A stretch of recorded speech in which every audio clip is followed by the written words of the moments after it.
Hello everyone, welcome back to my channel.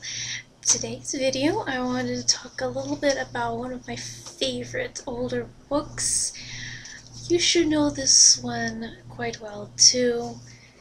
It's Nancy Drew, The Secret of the Old Clock. I'm so sorry. It's gonna take a little getting used to. Yeah, this is the original text, as we in the Nancy Drew fan club likes to call it, which means that this is the original book that was written in 1930s. Because this year, at the end of this month, it's a 90th anniversary of this book. This, when Nancy was first published in April 29th, I think was the actual date, 1930. Correct me if I'm wrong, I don't have the date pulled up, but I know it's at the end of April. And we were supposed to have a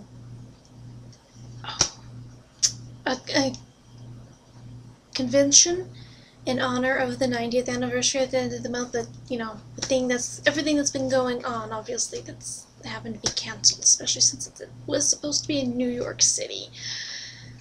In a way, I'm kind of glad it isn't. I didn't want to go to New York City. I know a lot of people have been excited about that, but I have not really been in any major cities. And if I would prefer going to some place like New Orleans or Los Angeles than New York City. I think New York City might be a little too much for me. I'm not a straight up introvert, but I'm not exactly an extrovert. I will be what you would call an ambivert. But that's, one reason why I wouldn't have wanted to go. But, I mean, sure, seeing New York City once would have been fine, but it's like, maybe not for 4 days. So, anyways, now that's a little thing about that. But, her 90th anniversary is at the end of this month, so a lot of the books I'm going to be reviewing this month is going to be Nancy Drew, of the Nancy Drew books that I do have, the original text ones. You can, get the newer text, or what we call the revised text, is a lot easier to find, and you can get a majority of them.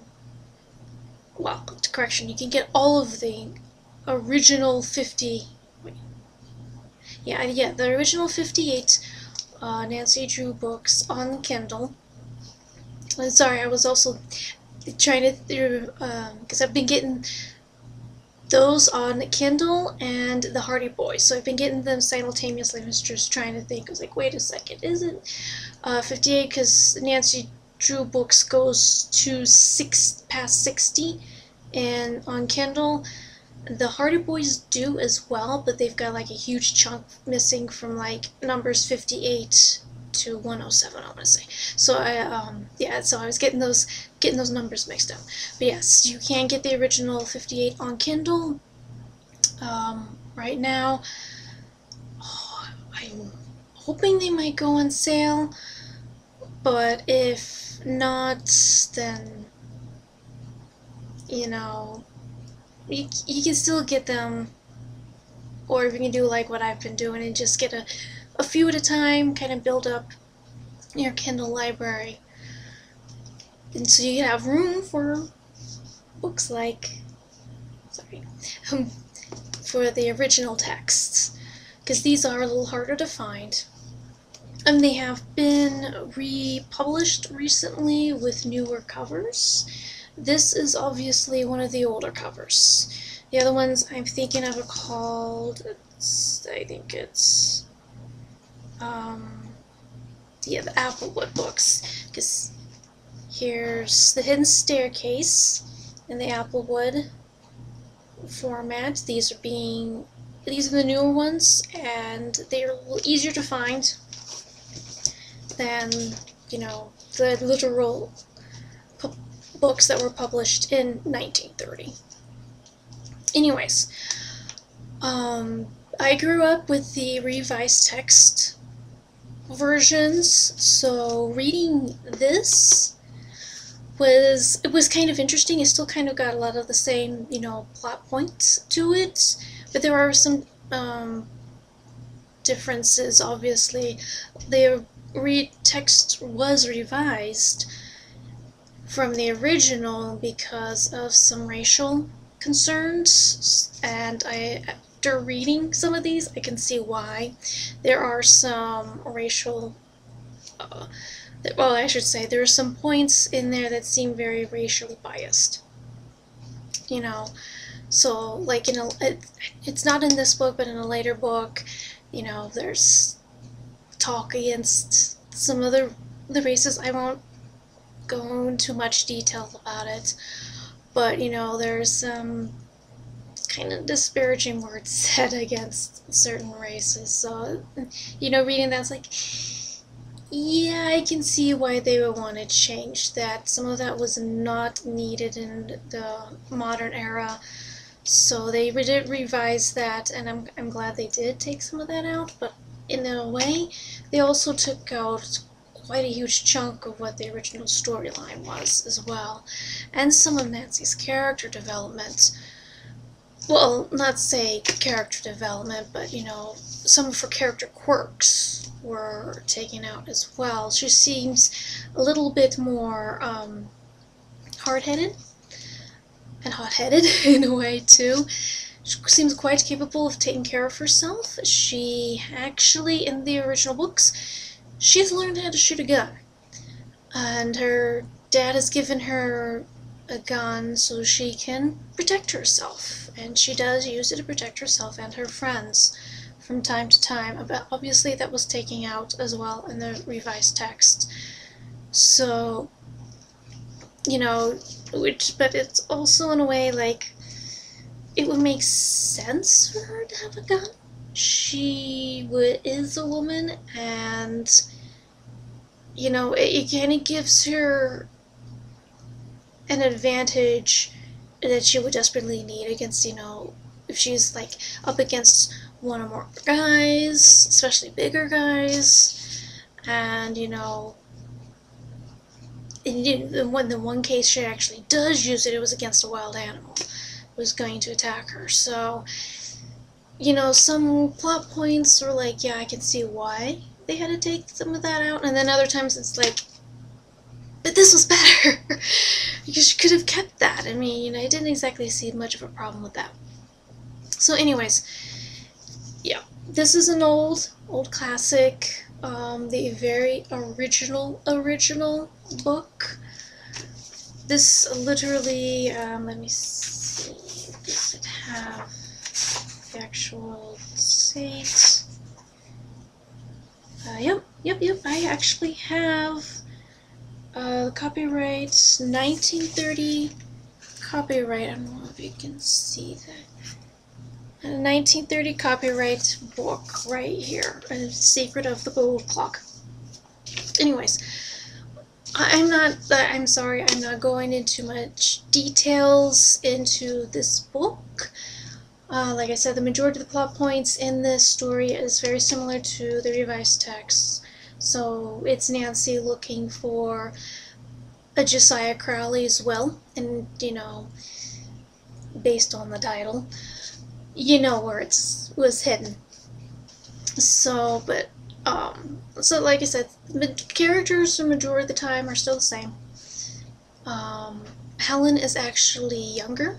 She's the same age as Nancy in the original text, and there's a few more, you know, plot points between Helen and the Topfilms, and, you know, she's like, oh, they're spoiled brats, so I will be more than happy to make sure they don't get this inheritance. So, you know, a little few things like that, you know, more sass to her character, you know, stuff like that. But again, the major plot points are basically the same. You know, looking for Josiah Crowley's will and making sure that it gets to the right people.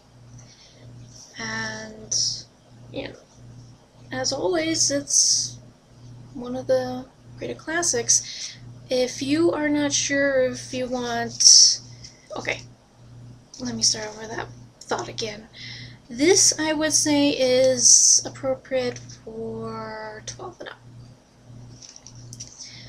If you're not sure if you want your child to be reading anything concerning racial differences, or, you know, things set against racial, the different races, you know, you don't have to expose them to this until they're older and they have a better understanding of things. But if you do, you know, be ready for little discussions, you know, explain why this is wrong, of course, and say, you know, it is a product of the times, this isn't why we're reading this. We're reading this because Nancy Drew is a female detective, and, you know, at the ripe young age of 18 was given a lot of freedoms by her father to go and solve mysteries. So, you know, just a few things like that. I think that's all I can say in the matter without, you know, obviously giving too much away for those who haven't read it yet. So, thanks for coming to watch the review, and, you know, for those who were, or at least weren't sure if they wanted to read this book because of the things that were said in terms of racial differences, go ahead and give it a try. And like I said, it is a product of the times, and it's not actually present in all books that I've found when reading these types of books. I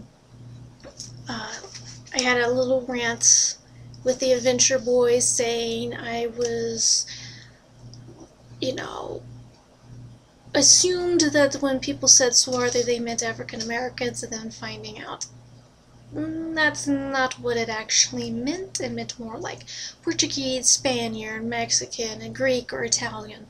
You know, they're just men that were darker than Europeans, but were later than Africans, basically. Almost Middle Eastern in some cases. And so, but that still covers quite a wide variety of people. So, you know, it was more a color description, like you would say African. Most people will think of the darker skinned South African rather than the lighter skinned North Africans, you know, like Egyptians and Moroccans. So, you know, stuff like that. It was more a description than actual saying anything against it. But I do see where they're coming from, because a lot of them bad guys are swarthy. So, you know, there's basically proceed at your own risk, if I may say. Again, you can, you know, start out reading this. If you just feel like you can't continue, okay, that's fine. Just stick with the revised text, because, you know, those are definitely all fine. But if you liked sassier, you know, hotter-headed Nancy, definitely give this a go. And at least read one or two of the original books just to see where they were going with this. And check out Penny Parker, because she is apparently was more like Nancy Drew than even Nancy Drew herself, as it was said by Mildred Ward Benson. So, alright. Well, thank you again for coming to this review and just listening to my thoughts on the whole thing. If you do pick one of these up, I hope you do enjoy it, despite some of the problems with it. Every book has got its problems, some more glaringly obvious than others. But I do hope you like it, and I'll see you next time. Happy reading!